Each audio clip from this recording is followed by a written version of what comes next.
अस्सलाम वालेकुम। जीत की सोच में खुशामदीद। मैं हूं आपका मेज़बान लुकमान अली। एशिया कप 2025 में पाकिस्तान बिलाखिर फाइनल में पहुंच गया है। बांग्लादेश को शिकस्त देकर पाकिस्तान फाइनल में पहुंचा और फाइनल में अब टाकरा होगा भारत के साथ।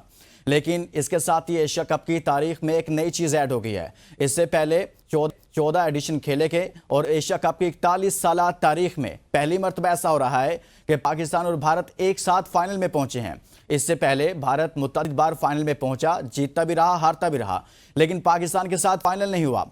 भारत तकरीबन 8 फाइनल जीत चुका है एशिया कप के और पाकिस्तान 5 मरतबा फाइनल में पहुंचा, लेकिन 2 फाइनल्स ही जीत सका और पाकिस्तान को मुतअद्दिद बार श्रीलंका के हाथों शिकस्त हुई और एक फाइनल में पाकिस्तान को बांग्लादेश के हाथों भी शिकस्त का सामना करना पड़ा। और यूं पाकिस्तान कभी भी ऐसा नहीं हुआ कि एशिया कप में जब भी पाकिस्तान और भारत एशिया कप में मौजूद तो रहते ही हैं, लेकिन कभी भी फाइनल में नहीं पहुंचे थे। तो इसके साथ ही कुछ तारीख भी बदल रही है, लेकिन कहा यह जा रहा है कि अगर फाइनल में सामने आ गए हैं तो वो पाकिस्तान टीम जो एशिया कप में मुसलसल भारत से हार रही है, अभी तक 2 मैचेस हुए हैं पाकिस्तान भारत के, क्या इस तारीख के बदलने के साथ ये तारीख भी नई तारीख लेके जाएगी कि पाकिस्तान पहली बार एशिया कप के फाइनल में पहुंचा भारत के साथ, तो पाकिस्तान भारत को हरा देगा?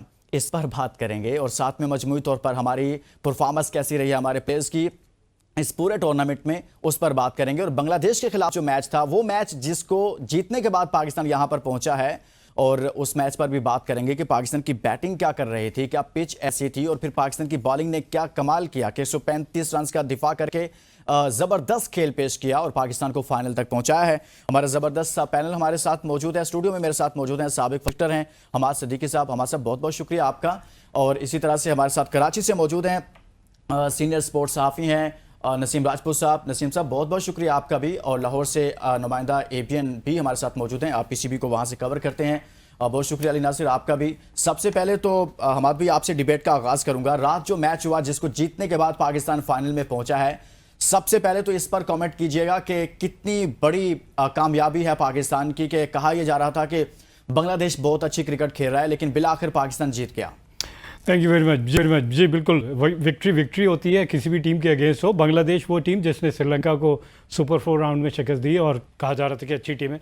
इस टूर्नामेंट से पहले पाकिस्तान बांग्लादेश टूर किया था और वहाँ पे 3 मैच की T20 सीरीज़ खेली गई थी और वहाँ बांग्लादेश ने 2-1 से पाकिस्तान को शिकस्त दी थी। लेकिन unfortunately for Bangladesh and fortunately for Pakistan, उनके कैप्टन लिटन दास जो है वो अनफिट हो गए, जो बैकबोन थे उनकी बैटिंग के। और हमें नज़र आता है कि मुझे ज़्यादातर ये होता है कि जब छोटे टोटल होता है ना चेस करने के लिए, तो वहाँ टीमों को ये बात क्यों नहीं समझ आती कि आपको छक्के और चौकों की ज़रूरत नहीं है, आपको 20 ओवर बैटिंग करनी है और आप नॉर्मल क्रिकेट खेलकर 6 रन पर ओवर के हिसाब से ये टारगेट अचीव कर सकते हैं। लेकिन वो पैनिक बटन दब जाता है। पाकिस्तान के शाहीन शाह अफरीदी, जिनके पास एक रिकॉर्ड आ गया है कि 22 मरतबा उन्होंने अपने पहले ओवर में विकेट, तो पहले ओवर में जब विकेट आपने हासिल कर ली तो टोन सेट, वहाँ पैनिक बटन दब गया उनकी जानिब से। और फिर सैफ हसन को जब आउट कर लेते हैं हारिस रऊफ, तो बॉलिंग विद पेस हमें नज़र आता है कि हम हमेशा कह सकते हैं कि जब बॉलर के पास पेस हो वो चिन म्यूजिक करे, बॉडी लाइन के अंदर बॉल करे, वेट ना दे, तो वहां से बैट्समैन वो हमने देखा कि बहुत जल्दी उनका सैफ का जो उनके की बैट्समैन है जो ज़्यादातर ने सेंचुरी स्कोर लास्ट मैच में 69 अगेंस्ट इंडिया किया था, वो जल्दी बैट का फेस क्लोज करते हैं, टॉप एज लगता है और गली में कैच हो जाता है। तो पाकिस्तान के पास बॉलिंग लाइनअप थी, हमेशा हमारे बॉलर्स जितवाते हैं और उम्मीद करेंगे कि कब हमारी बैटिंग कब चलेगी। अगर हमारी बैटिंग फर्ज करे 200 या 180 190 बोर्ड पे लगा दे तो ये बॉलिंग है आपके पास जो डिफेंड कर सकती है। लेकिन अनफॉर्चुनेटली हमारी बैटिंग बिल्कुल नाकाम जाती जा रही है। और आज कल के मैच की भी अगर बात की जाए, अगर टॉप ऑर्डर को निकाल दे, आखिरी 8 ओवर में पाकिस्तान ने 80 रन किए, वो ना होते तो ये रन भी ना होते। और इसमें क्रेडिट तो मुझे लगता है इस टूर्नामेंट में देखकर कि हमें बैटिंग नीचे से शुरू करनी चाहिए, यानी कि ओपनर्स हारिस रऊफ और शाहीन अफरीदी से करवा लें और उसके बाद कोशिश की। शाहीन अफरीदी को प्रमोट करने का आइडिया यही था कि उनको एक लाइसेंस दे दिया जाए कि गो फॉर द किल, आप बेशक आउट भी हो जाए, लेकिन अगर आप जो 15-20 जो उन्होंने 18 रन 19 रन किए वो बड़े क्रूशल है मैच के रिजल्ट को। अगर आप देखें उनकी इनिंग, फिर नवाज की इनिंग, ये बड़ी क्रूशल है पाकिस्तान के। तो पाकिस्तान के पास और इससे पहले भी उन्होंने पूरे टूर्नामेंट में मैचेस में जो रन्स किए हैं उसकी वजह से ही हम यहां तक पहुंचे। नसीम राजपूत साहब, हम मैच तो जीत गए सर, लेकिन शायद मैच में पाकिस्तानियों की दिल की धड़कनें बहुत तेज हो गई थी और ब्लड प्रेशर हाई और लो की तरफ भी जाता रहा है, ये सारा कुछ चलता रहा है। क्या हुआ सर, हमारी बैटिंग को कंडीशन ऐसी थी, पिच ऐसी थी, या स्किल्स ऐसी डेवलप नहीं कर पाए हम अपने बैटर्स की कि वो ऐसी कंडीशन से हम आग हो सके? मसला कहां पर था कि हम सिर्फ और सिर्फ 135 रन बना पाए? देखिए, हमारी बॉलिंग बहुत लीथल थी और बॉलिंग की वजह से ही हम ये मैच जीते। लेकिन आप हकीकत में मैच जीते हैं तो वो जो कैचेस बांग्लादेश ने ड्रॉप किए आप उसकी वजह से मैच जीते हैं, वरना शायद आप बोर्ड पर 80 रन भी मुश्किल से कर पाते जो आपकी सूरत हाल थी। Power play 27 for 2, 49 for 5, 10। और शाहीन शाह अफरीदी का 0 पे कैच गिरता है, नवाज का 0 पे कैच गिरता है, नवाज 25 रन कर देता है 16 गेंदों पे, और शाहीन 13 गेंदों पे 19 रन कर देता है। ये वो टर्निंग पॉइंट था। देखिए, बार बार कैचेस नहीं छूटेंगे। आपकी जो एक पावर नजर आ रहा था वो पाकिस्तान की बैटिंग में दिखाई नहीं दे रहा। जो एक सच्चाई है उसको एडमिट करना चाहिए। ये बॉलिंग भी मैच नहीं जिता पाती। आप कुलदीप को ले आते, बुमराह को ले आते, किसी को भी ले आते, अगर वो कैच वहां पे हो जाते, क्योंकि आपके पास बचा कौन है? नीचे फहीम रह गए थे। फहीम के बाद हारिस रऊफ ने और अबरार ने आना है। आपका टॉप ऑर्डर तो बुरी तरह फ्लॉप रहा। मेन जो गलती दिखाई दे रही है वो आपका कैप्टन है कि जो अब तक बैटिंग ऑर्डर को सेटल नहीं कर पा रहा। मेरे ख्याल में जो मैं समझता हूं, आपने जहां पे 91 फॉर 3 कर लिए थे वहां सलमान आगा का गेम पीछे चला गया था। वहां पे आपको अपने हिटर्स को लेके आना चाहिए था। जो अभी बात कर रहे थे वो यही सही बात कर रहे थे कि आप अगर वहां पे उस मोमेंटम को बरकरार रखते तो आप 180 190 तक जाने के और वो जो बैटिंग का कॉन्फिडेंस है वो बहाल करने की पूरी सलाहियत रखते। कल आपने शाहीन शाह अफरीदी को उस वक्त भेजा था कि जहां पे मेरे ख्याल में नवाज और फहीम को ही आना चाहिए था, क्योंकि आपके पास खासे ओवर पड़े थे अभी और आपके कोलैप्स बहुत बड़ा हो गया था। अभी तो बारी को लेके चलने वाली बात थी थोड़ी सी और। जिस तरीके का कोलैप्स हमें हुआ था, 10 ओवर में हमारे 49 रन है, 5 आउट है। तो आपका कैप्टन हुसैन तलत ने इतने अरसे से कोई मैच नहीं खेला था। आपने इंडिया के खिलाफ जब टीम का मोमेंटम बना हुआ था 4 नंबर पे भेज दिया। आप वहां पे फहीम को भेज देते। आपका राइट हैंडर साहबजादा फरहान तो खड़ा था क्रीज पे, नवाज को भेज देते। नवाज आपके अली सलमान और उनके साथ सही जो हुसैन तलत वो मैच खेले, वो मैच हम उनकी वजह से आ रहे हैं जिन्होंने 42 रन स्कोर किए, 47 रन स्कोर किए 42 गेंदों पे। वहां से आपने मैच गिव अप कर दिया था। वो कल वाली पिच नहीं थी, वो जो हम कहते हैं पर भरपूर पटाखा पिच, वो थी 190 वाली।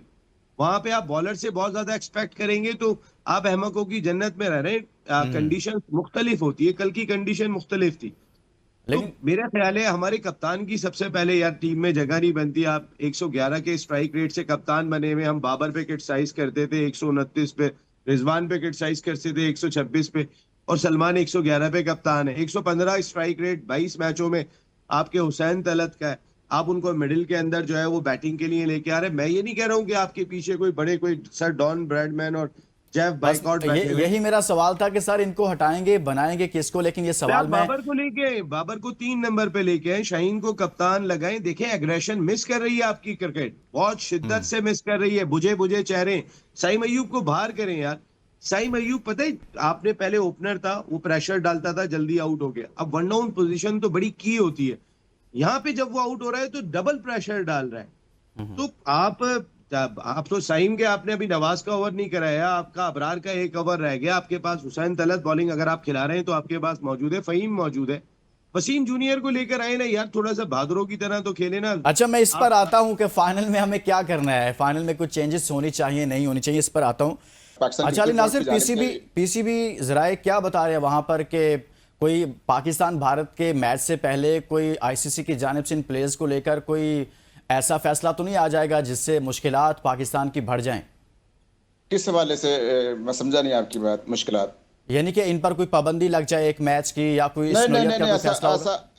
ऐसा बिल्कुल भी नहीं होगा, क्योंकि इससे पहले आप देखें भारतीय क्रिकेट टीम के जो कप्तान की जो प्रेस कॉन्फ्रेंस थी वो इससे ज्यादा खतरनाक थी। क्रिकेट के अंदर कभी भी इस तरह, पूरी क्रिकेट की हिस्ट्री आप उठाकर देख लें, कभी भी इस तरीके से कप्तान ने प्रेस कॉन्फ्रेंस नहीं की कि हमने ये जो विक्ट्री है सेलिब्रेशन जो उनसे किसी और के नाम की है, जिसके अंदर सियासी रंग था। आज तक क्रिकेट की हिस्ट्री में ऐसा कभी भी नहीं हुआ था। सबसे ज्यादा तो इनको पर जाहिर बात है सजा बनती है, जबकि अब जो पाकिस्तान की तरफ से जो सेलिब्रेशन हुई है वो एक रद्द अमल था। क्या खुशी के अंदर जो साहबजादा फरहान ने भी स्टेटमेंट दिया कि खुशी के अंदर मेरे से ये एक्शन हो गया, और ये कोई इतनी बड़ी स्टेटमेंट, इतनी बड़ी उनकी ब्लेंडर भी नहीं है। इससे पहले भी बहुत सी सेलिब्रेशन इस किस्म की हो जाती है। तो मेरा नहीं ख्याल कि आईसीसी की जानिब से इस किस्म का कोई इनको पर मैच से पहले कोई सजा होगी। बाद में उसकी सूरत हाल हो सकती है, लेकिन उसके अंदर पाकिस्तान क्रिकेट बोर्ड का भी जो मौक़िफ़ है बहुत सख्त है। उन्होंने जाहिर बात है अगर पाकिस्तानी खिलाड़ियों को किसी किस्म की कोई सजा होती है तो फिर जाहिर बात है भारतीय क्रिकेट टीम के अगेंस्ट ही पाकिस्तान क्रिकेट बोर्ड आईसीसी को खत लिखेगा। तो ये सारी सूरत हाल देखने में नजर आएगी। आज समाअत होनी थी, आज पूछ गुछ होनी थी। आईसीसी ने इससे पहले ही भारतीय कप्तान जो उनसे थे उनसे पूछ कुछ की है कि आपने क्यों ये सियासी गुफ्तगू की है, दोबारा इनको वार्निंग दी है कि दोबारा आपने इस किस्म की हरकत नहीं करनी है।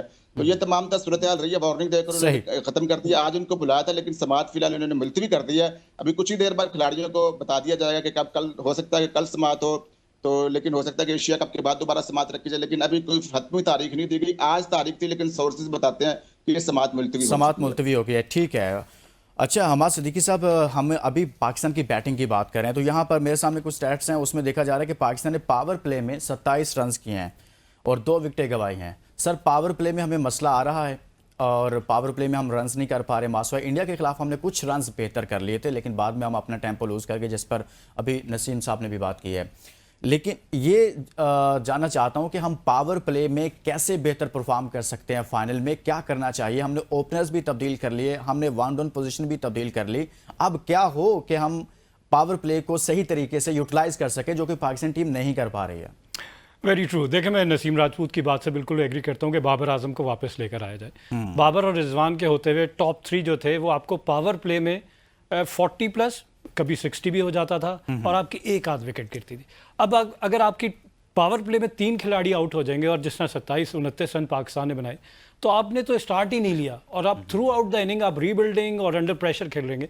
ये टॉप 3 या 4 जो बैट्समैन है, स्किल से ज़्यादा मेरे ख्याल से इनके पेशेंस, टेम्परामेंट का इशू है, मेंटल टफनेस का इशू है कि पैनिक बटन बहुत जल्दी बच जाता है। और इनको ये नहीं समझ आ रही कि फ्रॉम बॉल 1 आप इंटरनेशनल क्रिकेट में हर बॉल पे चौके और छक्के नहीं लगा सकते। आपकी फिजिकल फिटनेस और आपकी गेम की अंडरस्टैंडिंग, आपका स्ट्राइक का रोटेट करना, running between the wicket, score board को चलाते रहना, सिंगल डबल, उसके साथ अगर आपको बाउंड्री मिल जाती है तो आपके आसानी 8-10 रन बन जाते हैं। लेट्स से 8 की एवरेज से हम बनाते हैं तो 6 ओवर में 50 रन हमने बोर्ड पे लगा दिया और 1 विकेट हमने खो दी, चले 2 भी खो दी, तो हमारे पास 50 रन है। वहां से हमने बाकी 14 ओवर्स को प्लान करना है। तो ये middle part of the inning जिसमें पाकिस्तान का सबसे पुअर परफॉर्मेंस है कि 215-16 रन और पाकिस्तान के 17 खिलाड़ी आउट हो चुके हैं, तो वहाँ हमारे जब फील्ड खुल जाती है 30 यार्ड सर्कल की, तो हमारे बैट्समैन को सिंगल डबल करना तो आसान है। और खेल कहाँ रहे हैं? अपनी कंडीशन में खेल रहे हैं हम। Alien condition Australia, south Africa, England जाके नहीं खेल रहे, हम अपनी कंडीशन में खेल रहे हैं और स्पिनर्स के अगेंस्ट खेल रहे हैं। हमारी डोमेस्टिक, हमारी इन प्लेयर्स का जो क्रिकेट का करियर है वो उठा के देख लें तो अपनी कंडीशन में इन्हीं पिचेस पे खेलते हैं स्पिनर्स के अगेंस्ट। तो वहाँ पे आपको मनूवर करना नहीं आ रहा कि आप स्ट्राइक को रोटेट करें, स्कोर बोर्ड को चलाएं और फिर स्पिनर्स के अगेंस्ट ज़्यादातर आप यूनुस खान को देख लें या बाकी रिसेंट में देख लें, प्लेयर अगर स्वीप शॉट नहीं लेकर आएगा और जिस तरह फ़खर जमान हर बॉल पे वाइल्ड स्लॉग करने जा रहे थे, नहीं मार देंगे आपको अच्छी टीमें। उनको पेस चाहिए, फ़खर जमान जैसे बैट्समैन को पेस को वो आसानी में, लेकिन जहां अच्छा स्पिनर होगा वो उनके फीट मूवमेंट के हिसाब से अपनी लेंथ को ऑल्टर कर रहा है और फिर उनको आउट फॉक्स कर रहा है, 1 स्टेप अहेड सोच रहा है उनसे। तो हमारे इन प्लेयर्स के एक तो पैनिक बटन नहीं, इनको ये समझना है कि एक नॉर्मल क्रिकेट शुरू करें। हाँ, जब आपकी आई सेट हो जाती है फिर आप बड़े शॉट के लिए जाएं, लेकिन अभी आपकी आई भी सेट नहीं हुई और आप बड़े शॉट खेलने के चक्कर में विकेट गंवा रहे हैं और अपनी टीम पे अनड्यू प्रेशर लेकर आ रहे हैं। और फिर हमें नजर आ रहा है कि जहां T20 क्रिकेट में 200 प्लस होता है, हमारी टीम बमुश्किल लेस देन 150 स्कोर करी है। तो क्या हम छोटी टीमों से ही खेल के खुश होते रहेंगे या टॉप 4 टीम्स जो हैं हम उनका मुकाबला कर पाए? गुफ्तगू का सिलसिला जारी है और बात कर रहे हैं फाइनल टाकरे के हवाले से। पाकिस्तान बांग्लादेश को हराकर फाइनल में पहुंच चुका है। एक ब्रेक लेंगे, ब्रेक के बाद वापस आएंगे तो मजीद बात करेंगे। Stay with us.